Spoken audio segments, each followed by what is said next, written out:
Harry and Meghan are now back home in the US after attending a few of the festivities for the Platinum Jubilee.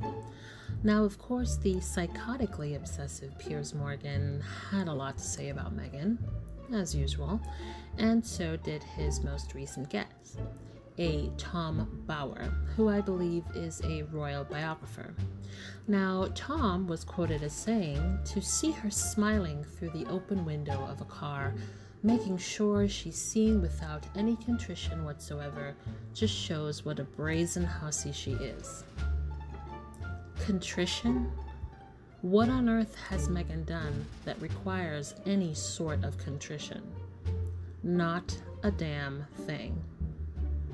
And as it relates to the term brazen hussy, there are other people within the British royal family that description fits far more than Meghan. But that's for another discussion. Now, do you think that Tom or any of the other royal reporters would be able to say something like that about Kate or Camilla? Of course not, because the palace would undoubtedly nip it in the bud. They'd probably demand an apology, a retraction, and probably withhold access to that person. And we know that the lifeblood for a lot of these reporters is the access that's given to them from the family. And they know that there are certain lines not to cross, certain people that you dare not talk about, much less insult. But for Meghan, it's been a free-for-all from day one. Now, a lot of these reporters have said, hey, people say we're the bad guys, but we only report what we're told by these unnamed palace sources, these aides and courtiers who, maybe with the permission of their principals, would leak all of these nasty stories about Meghan from the start. Meghan didn't stand a chance in that institution or that family, and this has started a long time before Meghan. Let's think about Princess Diana.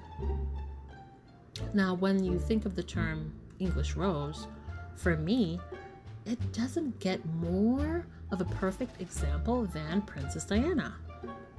Young, beautiful, flowy blonde hair, soulful blue eyes, legs that won't quit, with a heart of gold. And she's very much a Brit. And look at what they did to her.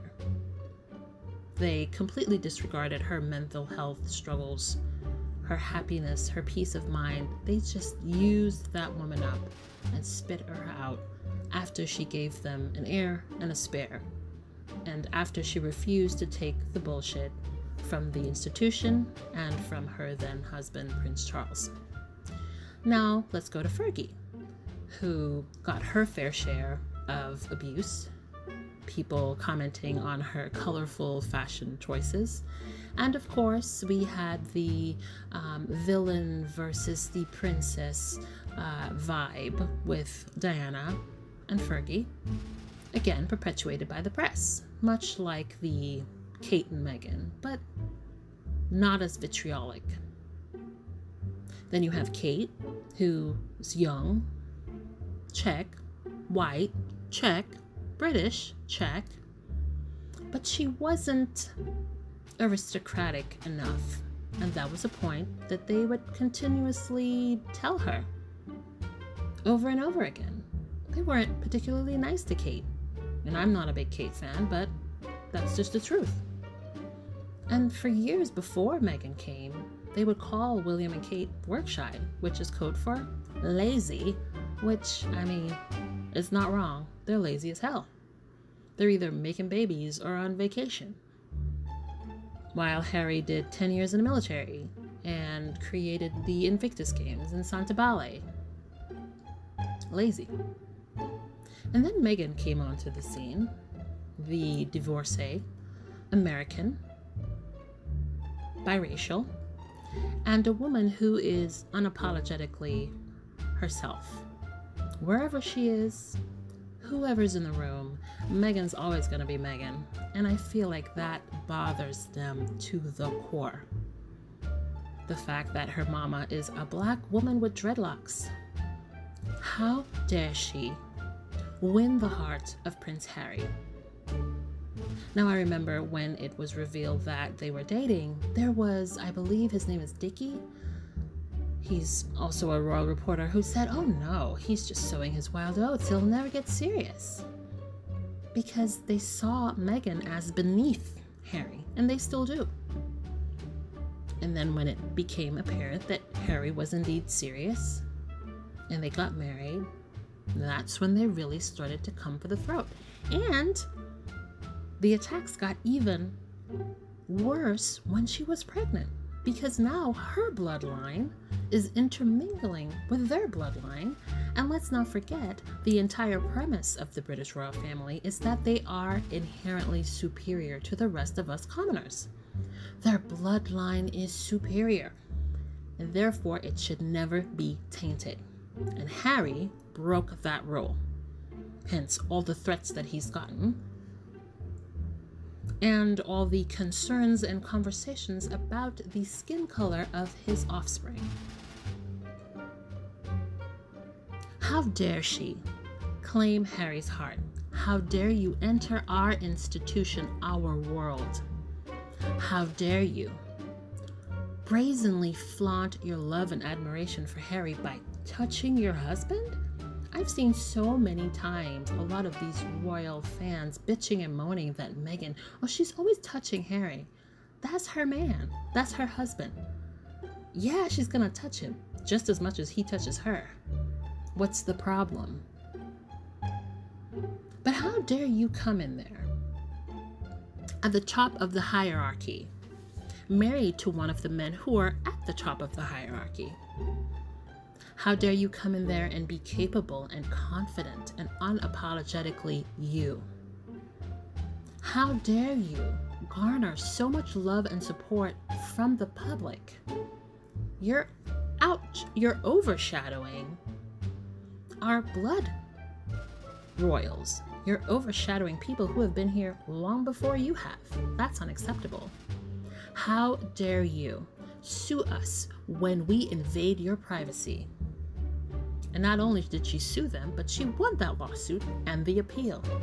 And they had to pay millions of dollars out. They are pissed. How dare you walk away from our institution, from our country, from a part of our identity? Now, they don't care that she walked away. In fact, I'm sure that was what they wanted her to do. But they didn't count on Harry leaving with her. And if you really pay attention, that's when they really amped up the attacks on Harry. Because before, it was just a mega mania of hate. Just Meghan hate all the time. But when Harry made it known, okay, if you can't respect my wife and cut the bullshit out, then I'm leaving with her. And that's when they went wild on him, his family included. So how dare you come up in there, marry at the top, continue to be yourself and not walk steps behind him and act like the mousy little wife that you ought to? No. You're up here being capable, taking attention off the others.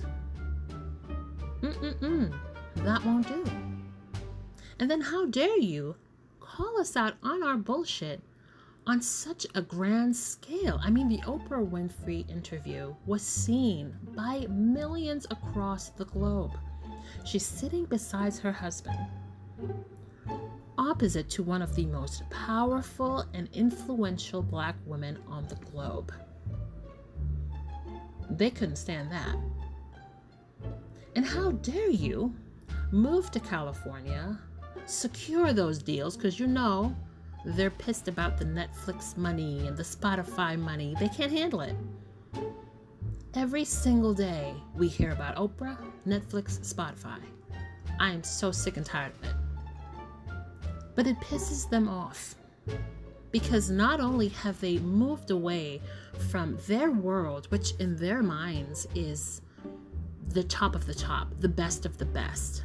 And Meghan and Harry living their lives and doing quite well away from them reflects badly on them. Because how are you going to be over here being unbothered, making all the money, living in fabulous mansions, making your babies, being happy? You're not supposed to be doing that over there. This is the pinnacle. How dare you create your own pinnacle all the way over in the US? Unacceptable. And on top of that, Meghan, with balls of steel, flew back to the UK, walked down that very long aisle with Harry by her side, holding her hands, with a smile on her face, decked out in Dior, unapologetically being herself, entering that church/nest of vipers. Now you can see there are a lot of people who were like taking it all in, which after I would have been like, oof. You see them smiling, but there were others who you can just feel the outrage pouring from their pores. You can feel it. Their facial expressions were sour as hell. Good. But that vexes them. Then she's in the car with the window down and she's getting cheered. That pisses them off even further. Because I feel at its core, the two things that they really can't handle is, regardless of how much they throw at Meghan, she remains Meghan. She continues to do the things that's near and dear to her heart. She continues to use the resources at her disposal to help others.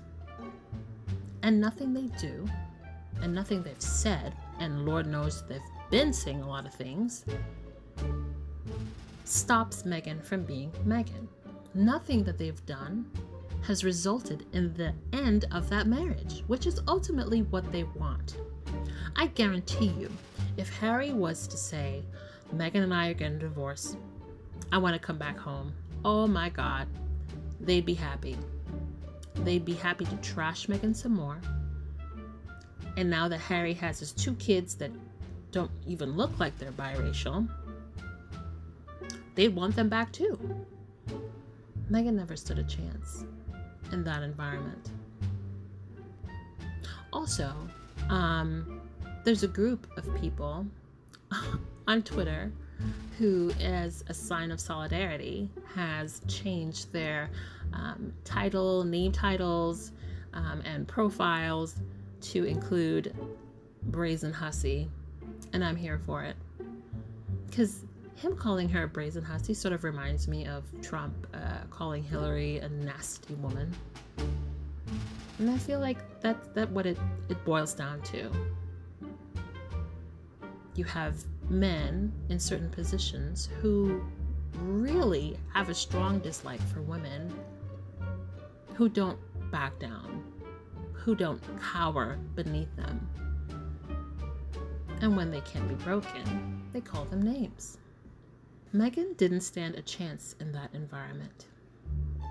She was labeled an interloper from day one.